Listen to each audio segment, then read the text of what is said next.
This is York Minster, the centre of the city of York. However, the city has had many names in its nearly 2,000-year-old history. Many would recognise the name Jorvik and some Jorvik and Eboracum. Today we dive deeper into the history behind these names, the history of the capital of the north. In AD 43, under Emperor Claudius, the Romans invaded Britain using the expulsion of their ally, the king of the Atrebates, as a pretext, and they quickly expanded their control over much of the south within a decade. They then reached their arm northward following conflict between the leaders of the Brigantes, Cartimandua and her husband Venutius. The Brigantes were allies to Rome, however, following the divorce, Venutius led a revolt against Cartimandua, who received Roman backing. Their skirmishes were initially quite limited, and the Romans only built forts on their border with the Brigantes. However, as the conflict escalated, the Ninth Legion was ordered to intervene, marching north with up to 10,000 men. It was during this period that York was established. Founded by the Ninth Legion in 71 AD under the command of General Quintius Petilius Cerealis, York was established as a fort. Being at where the rivers Ouse and Foss converge, made the fort a good defensive location as well as a good supply hub, as ships could sail straight up the Ouse from the North Sea. Furthermore, it was an ideal location to keep control of the natives, as it was situated around the border areas of the Brigantes and another tribe, the Parsi. Soon after Eboracum was established, its influence began to spread. Forts positioned along the Stangate, a Roman road in northern England, were managed by York and Chester. This arrangement showcased York's crucial role, even in the years after its founding. Adding to its importance, the Sixth Legion, which arrived with the Emperor Hadrian in 120 AD, settled in York. From there they undertook major projects including the construction of Hadrian's Wall and the Antonine Wall, leaving a lasting impact on the region's history and landscape. In the 3rd century AD, during the reigns of Emperors Septimius Severus and his son Caracalla, Eboracum, known today as York, was elevated to the prestigious status of a Roman colonia, and it became the base of the new province of Britannia Inferior, elevating York's prominence in Roman Britain. Severus arrived in Britain in 208 AD to campaign against the Caledonians, a mission that continued until his death in Eboracum in February 211, making him the first of 2 emperors to die in the city. In 296 AD, Emperor Diocletian reorganized the empire, splitting Britannia Inferior into Flavius Caesariensis and Britannia Secunda, with Eboracum as the centre of Britannia Secunda. A decade later, Constantius Chlorus became the second emperor to die in York. He had come to Britain to campaign against the Picts, and in the winter of 305 he retired to Eboracum and was planning to continue his campaign later on. However, he died in the city on the 25th of July. His son Constantine, later known as Constantine the Great, accompanied him and was proclaimed emperor by the soldiers in Eboracum near this location. Constantine later issued the Edict of Milan, which established tolerance for Christianity within the empire. Consequently, York emerged as one of the religious centres of Britain. In 314, a year after Constantine's edict on religious tolerance, Eboracum appointed its first bishop, Eborius, who attended the Council of Arles, the first representative meeting of Christian bishops in the Western Roman Empire. The Romans left Britain and abandoned York at the turn of the 5th century as the empire began to face its serious external threats. During the years leading up to York's abandonment, the city's activity decreased significantly, with declining trade and population coinciding with flooding from the rivers and assaults from barbarian groups. Notably, in 367 many cities were pillaged by groups including the Saxons. This attack necessitated the strengthening of Britain's defences, including those in York. As a result, York continued to be an important centre of the empire, right up until the end, despite its decrease in population and challenges. Throughout the Roman period, York's strategic location and military significance made it a vital centre of control and influence in Britain.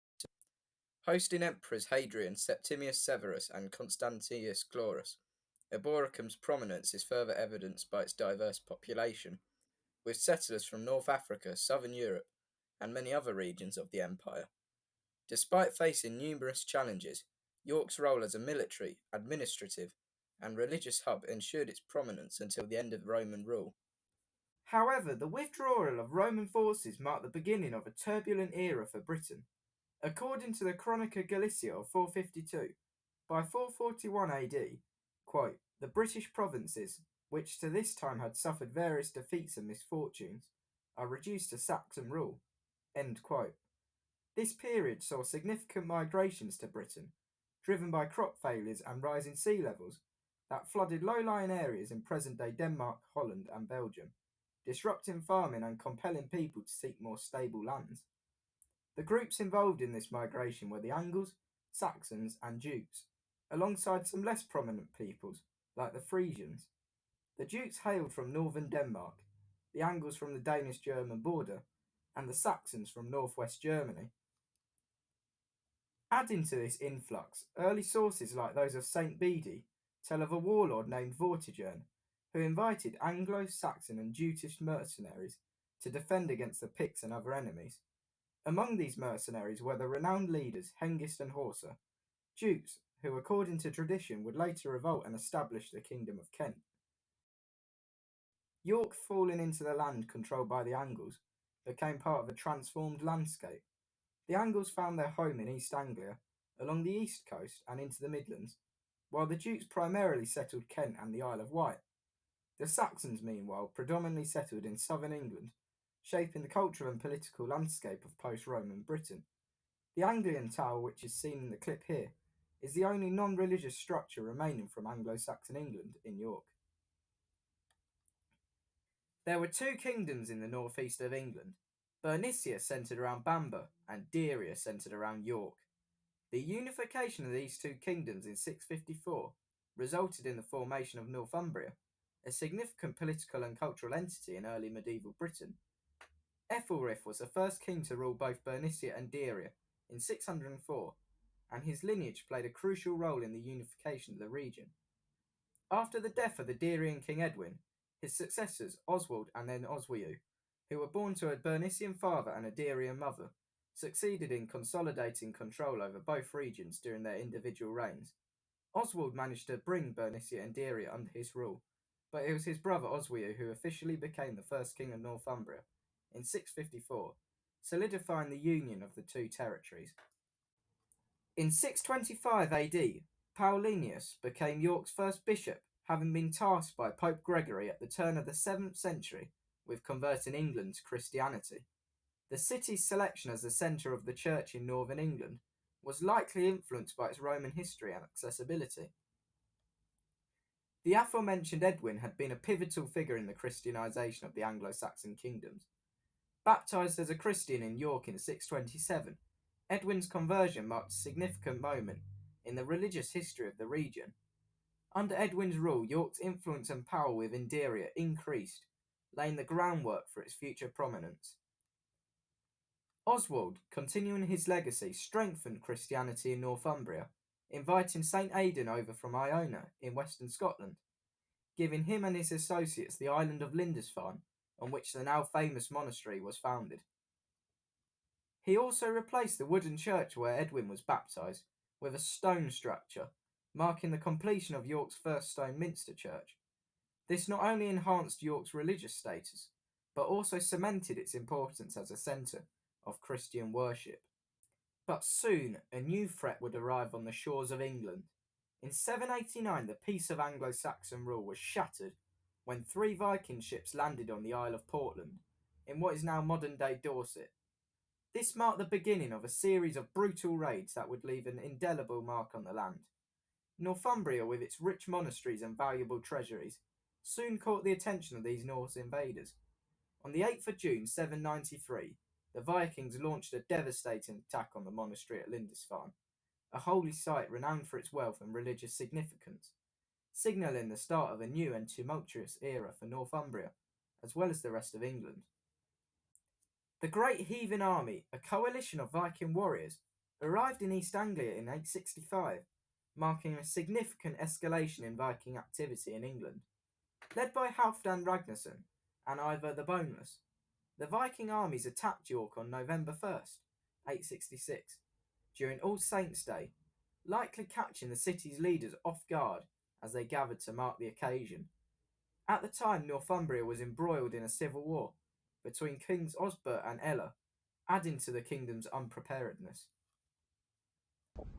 In March 867, the Vikings successfully defended York against a united force from Kings Osbert and Ella, both of whom were killed in the battle. Following their victory, the Vikings appointed Egbert, a sympathetic Anglo-Saxon, as a puppet king north of the Tyne, while maintaining direct military rule over the southern part of Northumbria. Although the Viking armies left York in 868 to campaign in the Midlands, they left a garrison behind to maintain control. The early 870s saw a rebellion in York while the Great Heathen Army was away, forcing Egbert and Archbishop Wulfhere into exile in Mercia by 872. However, the Vikings regained control in 873, reinstating Wulfhere and appointing Ricsige as the puppet ruler, until his death in 876. The return of the Viking armies in 875 led to further settlement, with the Anglo-Saxon Chronicle noting that Halfdan, quote, shared out the land of the Northumbrians, end quote, in 876. Halfdan became the first Viking king of York, but died in 877 while pursuing his claim to the throne of Dublin. His successor, Gutrid, became the first Christian Viking king of Jorvik. In 871, Alfred the Great ascended to the throne of Wessex and initially managed to pay off the Danes, who then turned their focus northwards, conquering Mercia. However, the Vikings soon redirected their efforts towards Wessex, conducting raids until Alfred decisively stopped them at the Battle of Edington. This victory led to the establishment of the Danelaw, formalising Viking control over much of northern and eastern England, stretching from the River Tees to the Thames. York fell under the Danelaw and became a crucial Viking stronghold, as part of the eponymously named Kingdom of Jorvik, which ruled over Deira. Meanwhile, Anglo-Saxon control persisted in Bernicia with its stronghold of Bamber. This period marked a significant shift in English history, with Viking rule firmly established in parts of northern and eastern England, influencing the culture of the areas under their control. At the turn of the 10th century, Ethelwald was embraced as King of southern Northumbria by the citizens of York. An Anglo-Saxon, Ethelwald aimed to seize power from his cousin, Edward the Elder, the son of Alfred the Great. In his quest for power, he allied with Eoric, the king of Danish East Anglia, and together they raided Wessex. Edward the Elder retaliated by launching a campaign against East Anglia. The conflict culminated in the Battle of the Holm in 902, where Ethelwald and Eoric met their demise. Following their victory, Edward and the Anglo-Saxons continued their campaign, extending their raids into East Anglia and further north.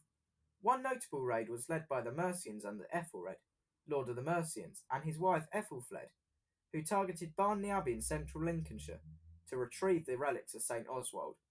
In response to these Anglo-Saxon incursions, the Viking co-kings Halfdan, Eowald, and Ingvar, who succeeded Ethelwald, decided to strike back. They sailed down the Severn River into Mercia, destroying and looting numerous settlements along the way. As the Vikings returned northwards back to their base, they encountered a joint army led by Ethelfled and Edward the Elder at Tettenhall, near modern-day Wolverhampton. The Viking army, although large, became trapped and suffered a devastating defeat.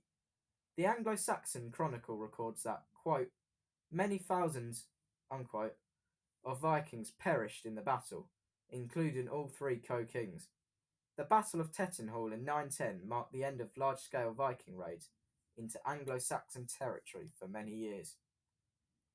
In the aftermath of Tettenhall, it is likely that York came under the control of the Anglo-Saxons based in Bamber, with Eadwulf and then his son Ealdred ruling the region.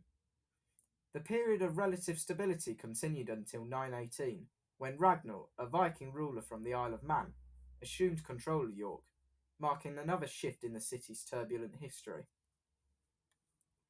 By 918, Edward's forces had recaptured all 5 boroughs of the Danelaw, weakening Viking control in the region.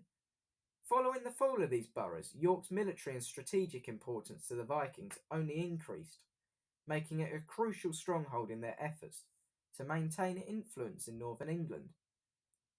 The recapture of the 5 boroughs of the Danelaw by Edward's forces meant that the Vikings needed to consolidate their power in key locations like York. Despite these efforts, the Anglo-Saxons continued to exert pressure on Viking-held territories. The Battle of Corbridge in what is now Northumberland became a pivotal moment in Ragnar's reign.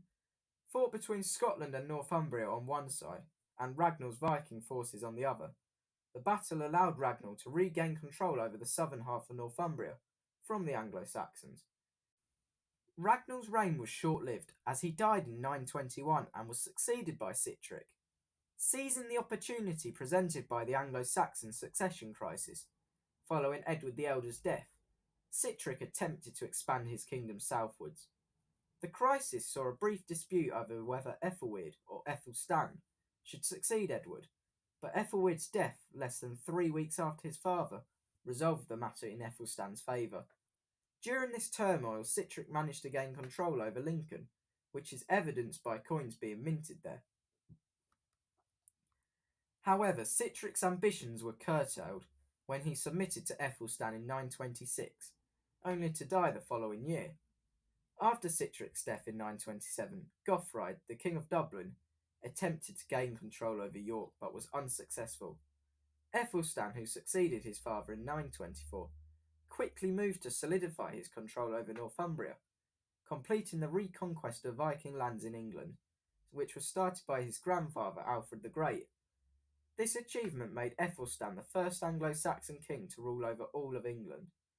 However, his rule in York was not well received, as a southern king had never ruled the north, and his presence was viewed as a usurpation from Gofraid.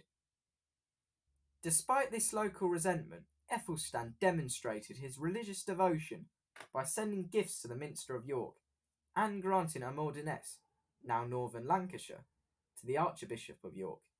His religious acts aimed to strengthen ties with the ecclesiastical authorities in the region. Ethelstan's campaigns continued, and in 934 he forced the Scottish king Constantine to submit to him, which led to growing resentment in Scotland. This resentment culminated in a joint Viking-Scottish Strathclyde invasion of England, where Viking forces from Dublin, led by Olaf, Gofraid's son, sailed across to England to join forces with the northern invaders. The decisive Battle of Brunanburh occurred in 937. Ethelstan secured a dominant victory, allowing him to maintain his influence over Constantine and his neighbouring rulers, as well as keeping the north under his rule. However, both sides faced significant losses. The King of Scotland's son was killed, as were 2 of Ethelstan's cousins. While Ethelstan did not gain new land from this victory, he solidified his power and influence. Following the battle, Northumbria under Ethelstan's rule was integrated into England like any other recently conquered area, and the name Jorvik became more commonly used again.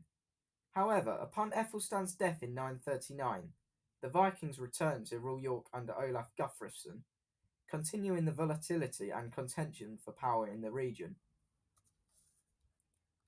The following year, Olaf made incursions into Mercia, sacking Tamworth. During his advances into Mercia, Olaf and Archbishop Wulfstan of York were trapped and besieged in Leicester by Edmund, Ethelstan's successor. However, both managed to escape and Edmund was unable to face off against them. In 941, Olaf died after leading attacks into northern Northumbria, specifically East Lothian in present-day Scotland. Following his death, a power struggle ensued between Olaf Cuaran and Ragnar Guthrufsson for control over Northumbria. This instability allowed Edmund to capitalise and retake control of Northumbria in 944. To secure his northern borders, Edmund formed an alliance with Malcolm of Scotland, granting Strathclyde to him in return.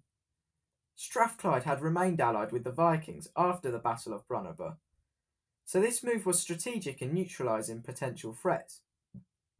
Edmund was succeeded by his younger brother, Edred, whose primary priority throughout his reign was bringing Northumbria under English control. Early in his reign, Edred gained the submission of Archbishop Wulfstan and the Northumbrian Witan at Pontefract, about 20 miles from York. This was a significant achievement as it seemed to secure Northumbrian loyalty to the English crown. Despite Edred's efforts, the Northumbrians quickly turned against him and proclaimed Eric Bloodaxe, who was King of Norway between 930 and 935, as their king in 947. The Anglo-Saxon Chronicle records that, quote, they had taken Eric for their king, unquote, by 948. In response to this disloyalty, Edred launched an invasion of Northumbria as a punishment, as well as a warning, which included burning down Ripon Cathedral. The invasion prompted the Northumbrians to renounce Eric Bloodaxe as king, especially as Edred threatened stronger repercussions, emphasising the consequences of defying his rule. Edred's harsh measures were intended to solidify his control over Northumbria and prevent further insurrections. The Northumbrians once again reneged on their submission to Edred and proclaimed Olaf Cuaran as king. Edred appeared to turn a blind eye to Olaf's return to power. However, this period of relative stability was short-lived. In 952, the Anglo-Saxon Chronicle records that, quote, the Northumbrians drove out King Olaf and accepted Eric, unquote. Yet another shift in allegiance. Eric Bloodaxe reinstated his rule over York. His second reign lasted until 954, when the Northumbrians expelled him, making him the last Viking king of York. His tumultuous rule ended at the Battle of Stainmore in 954. Eric was believed to be fleeing towards Viking-controlled lands, or seeking refuge with Viking allies in Scotland and Ireland, when he was intercepted and killed. This marked the end of Viking rule in York, paving the way for a more unified England under Anglo-Saxon rule. The legacy of Viking rule in York can still be felt in the city and the wider area surrounding it. The administrative divisions of Yorkshire, such as the three ridings, also have Scandinavian roots.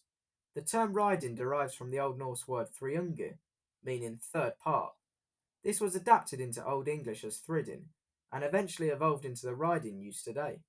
Similarly, the term wapentake, which refers to divisions within the ridings, originates from the Norse system of grouping administrative divisions known as hundreds. The impact of the Vikings is further evident in the naming of streets. Many streets in York ending in gate come from the Viking word for street, gutter. One of the most notable is Micklegate, a road that has existed since Roman times, but was renamed and rerouted under Viking rule. Its name, Miglagata, meaning Great Street, evolved into the name we see today. Following Northumbria's integration into England, York was established as an earldom. Oswulf was the first ealdorman, succeeded by Oslac by 966, who was then followed by Thored, who was likely of partial Scandinavian descent. His daughter Ethelgu married King Ethelred the Unready, thereby helping the English ruling dynasty secure a northern foothold and create connections with noble families in the Danelaw. Despite losing control of Northumbria, the Vikings resumed their raids on England's coast starting in 980. Ethelred was forced to pay increasingly expensive bribes to stave off these raiders. The tension culminated in the St. Brice's Day massacre on the 13th of November 1002, which occurred because Ethelred was warned that Danish men in his kingdom would kill him and then his councillors before taking control of the country as well. Among those killed in the massacre was the sister of Svein Forkbeard, the King of Denmark. This atrocity only strengthened the Danes' resolve to attack England. Svein Forkbeard launched a violent and long-lasting campaign against England in 10,003. Svein Forkbeard conquered England in 1013, forcing Ethelred to flee to Normandy, where his second wife hailed from. Following Svein's death in 1014, Ethelred and his family returned to London, but Ethelred's second rule was short-lived, as he died 2 years later. Svein's son Canute then ascended to the English throne, after wars with Ethelred's son King Edmund II, and Edmund's subsequent death in 1016. During Svein's 1013 invasion, Earl Uhtred of Northumbria, which included York at this point, quickly submitted, bringing his earldom under Danish control. Uhtred also submitted to Canute, but his loyalty did not save him. A rival seemingly dispatched by Canute murdered Uhtred, leading to Eric Hakonason being appointed as the new Earl of Northumbria. The last Scandinavian Earl of York was Siward, who ruled from 1033 to 1055, and extended his control over all of Northumbria after 1041. Siward was succeeded by Tostig as Earl, the brother-in-law of Edward the Confessor and the brother of future King Harold Godwinson.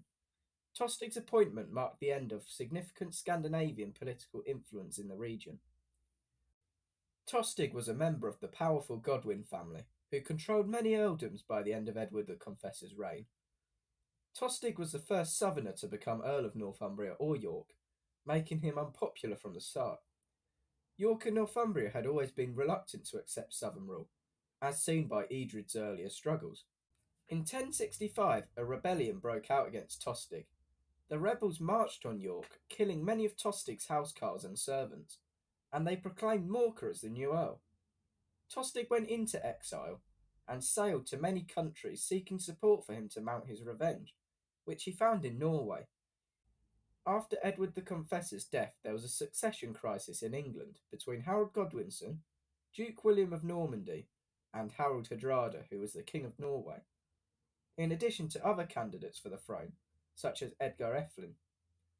Hardrada assembled an invasion force to press his claim, and he and Tostig landed at the River Tees. They then began plundering the coast. Harold burned down towns, leading other Northumbrian towns to surrender. They sailed up the Humber and disembarked at Rickle.